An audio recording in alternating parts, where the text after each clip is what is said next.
আজকের যে মামলা সেটা তিনটা ঘটনাকে কেন্দ্র করে, দুটা ডেথ খুলনায় না,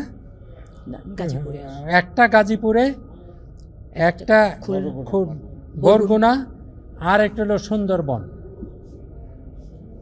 আমি তিনটা ঘটনার বিষয়ে আমি ট্রাইব্যুনালকে বলেছি, রাষ্ট্রপক্ষ যেই তথ্য উপাত্ত এনেছে তার থেকে এই মেজর জেনারেল রিটায়ার্ড জিয়াউল হাসানের কোনোরূপ সম্পৃক্ততা নাই, কোনোরূপ কোনো এভিডেন্স রাষ্ট্রপক্ষ ট্রাইব্যুনালে অদ্যাবধি উপস্থাপন করতে পারে নাই। সে কারণে আমি, যেহেতু there is no sufficient ground, আমি ওনার ডিসচার্জ চেয়েছি। আগামী দিন আদেশের জন্য 16 তারিখ 14 তারিখে জানুয়ারি রাখা হয়েছে। এই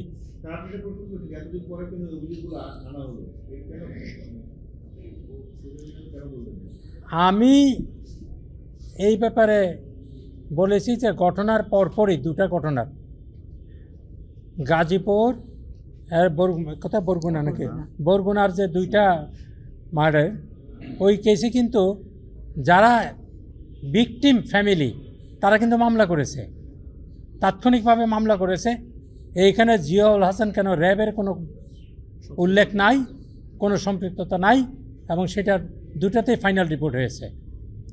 আর যেটা সুন্দরবনের ঘটনা, আমার সাংবাদিক বন্ধুরা জানেন, এই 2 দিন আগেও কিন্তু পত্রপত্রিকায় এসছে, দুইজন কি বলে পর্যটক এবং রিসোর্ট মালিককে অপহরণ করা হয়েছিল।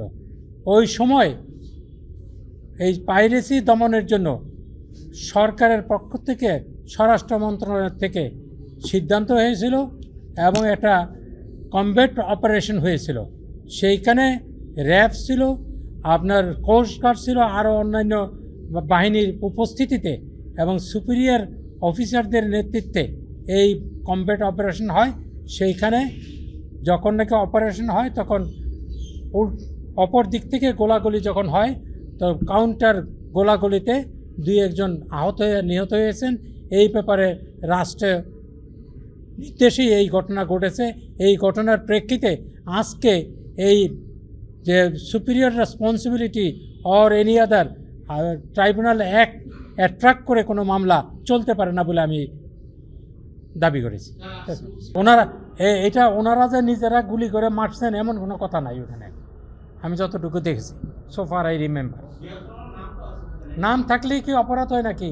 আমি তো বললাম সুন্দরবনের সময় ওনারা সবাই ছিলেন, আর উনি থাকবেন কেন, আরও সবাই ছিলেন, কোস্টগার্ডের ছিলেন, সবাই ছিলেন।